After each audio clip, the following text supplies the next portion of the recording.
Good morning, fellow option traders. This is Jeff, and today is Friday, November 23rd, 2012. Well, today the market's only going to be open about a half a day. I don't expect a lot of changes to go on here. I don't expect anything really exciting to happen, but always expect the unexpected. The big guys are probably taking the day off, which is why the market's only open half a day, because the people that rely on commissions aren't going to make very much, and that's the markets themselves. So they figure, why stay open a whole day? Let's stay open a half a day and just goof everything up and just make a mess of everything. Yesterday was Turkey Day. Today is commonly called Black Friday in the U.S. because it's when people go crazy and the merchants go crazy and the people that want to protest go crazy, and everybody's just crazy, probably from eating too much turkey.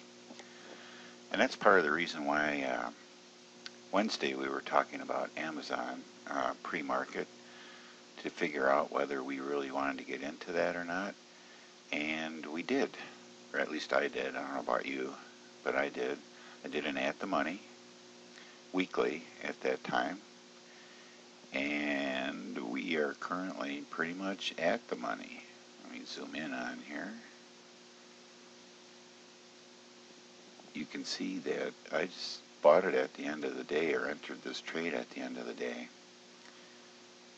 Probably should have gotten in earlier, especially when at this candle, but I just don't always have the time to sit here and watch the market. The alert went off right away, of course, and but I could not get to it until the end of the day. So it was sort of a chase of sorts, but I figure being Black Friday and how Amazon is dependent on Black Friday and Cyber Monday, as they call it, that they should do pretty good this year. Just, Apple usually responds well this time of the year because people are buying iPhones, iPads, iMacs, and everything else. Sounds kind of selfish, doesn't it? So, I'm going to forego the scan for today, just because I think it's going to be pretty much meaningless. We're just going to sit on our hands and keep track of what we have. And let's take a look at what we have. We're in Amazon. We hit the risk profile here, and you can see that we are right at the money. We're also in CF Industries. We're up 47 bucks, roughly. Looking pretty good with this December expiration. Salesforce, we're looking pretty good there. We're up $41. The only bet we got in both of those this week. And MasterCard is doing real well. I'm not even going to bother looking at the charts. We'll just stick with whether we're okay or not. I wanted to show you just a quick look at the Profit 10 portfolio that I have in my conservative account.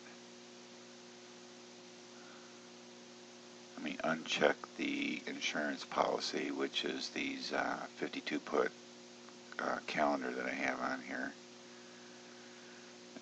Where is it? The other one. It's a December-January calendar. We take that off, and let's just quickly review this. We're doing pretty good right now. You can take, we're looking at the probability between now and December 22nd.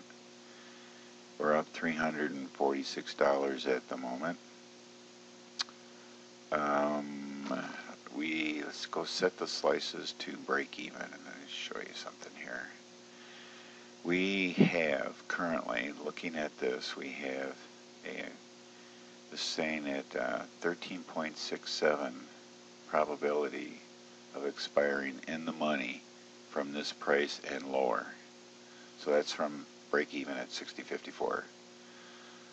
So what that's saying is that we currently today have a probability of this being above the lower break even point of 86% rounded off roughly, and on the high side we're at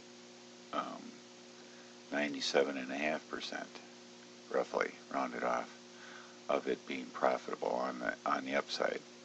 So we're pretty good right now. This is a standard deviation right here.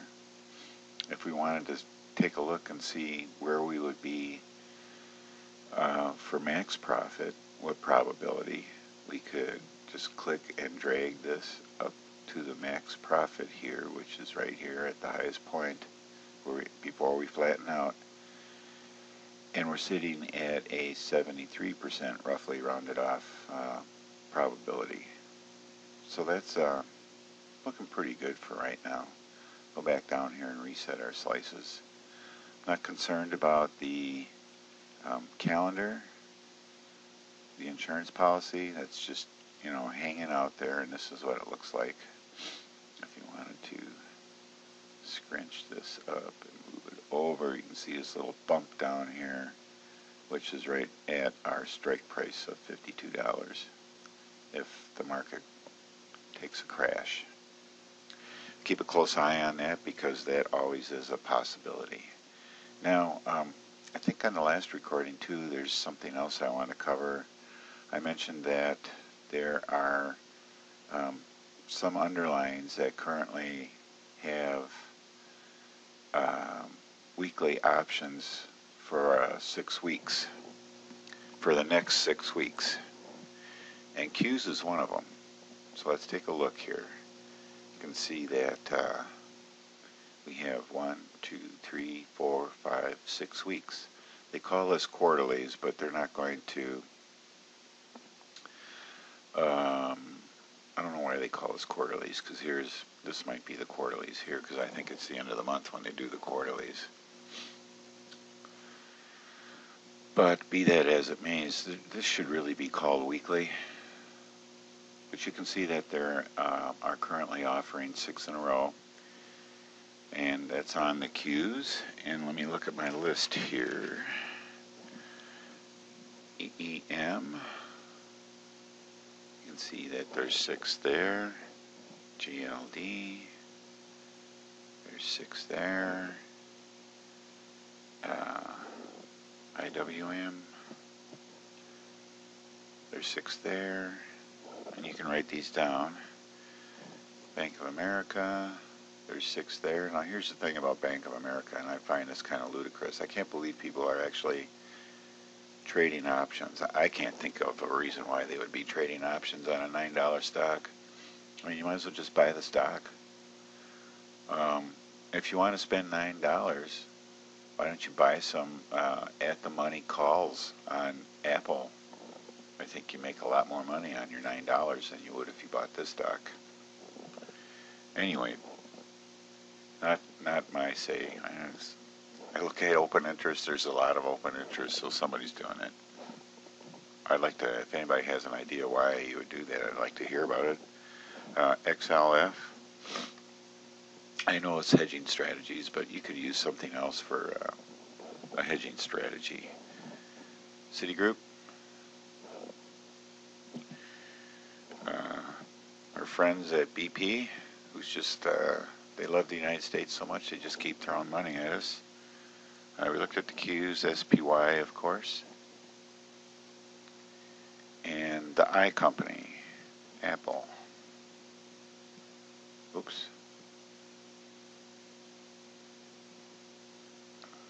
APL. I always do that. APPL. That's funny.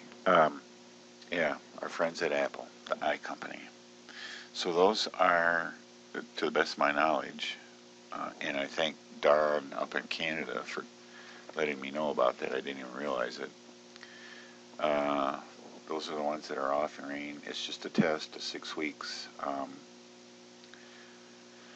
of options, expirations, weeklies. Now, I mentioned also that there might be some sort of calendar thing that you can do, but come to find out, after taking a look at it from a high level, there's just not, I mean, if you were to go out here and buy a December, let's just say a December 4, alongside, I want to write this down so I don't get all goofed up. Even if you did something at the money, so alongside would cost you $20.65.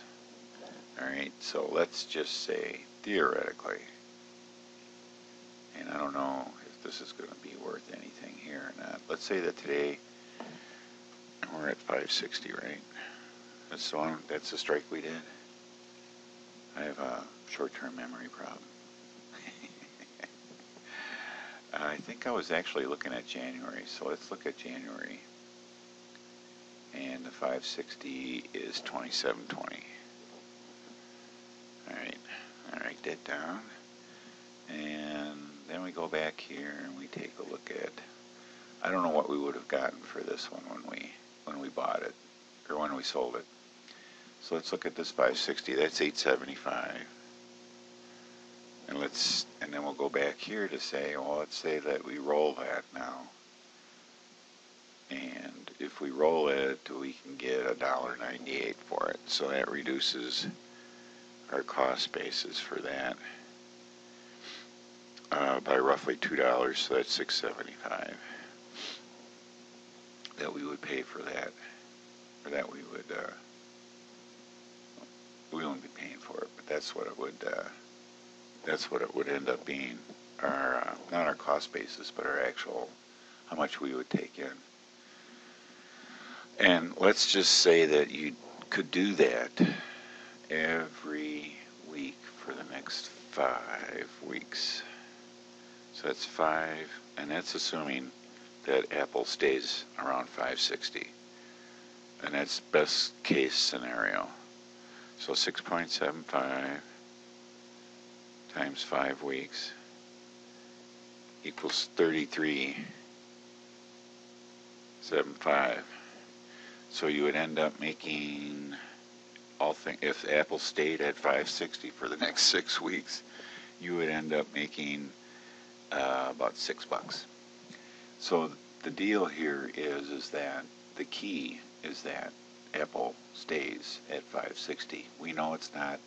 No stock is going to. You're going to have some good weeks and some bad weeks. And I just think that, doing this, you're going to end up with,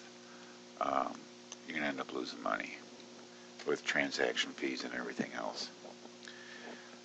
So that's my very high level view of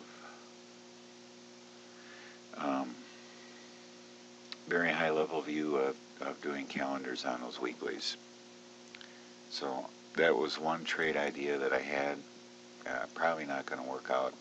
I think the best idea from my perspective, because I'm a credit spread kind of person and an iron condor kind of person, I think the best way to do it is to have the flexibility, especially on Apple, of being able to pick what expiration you want based on probabilities, I guess you might say.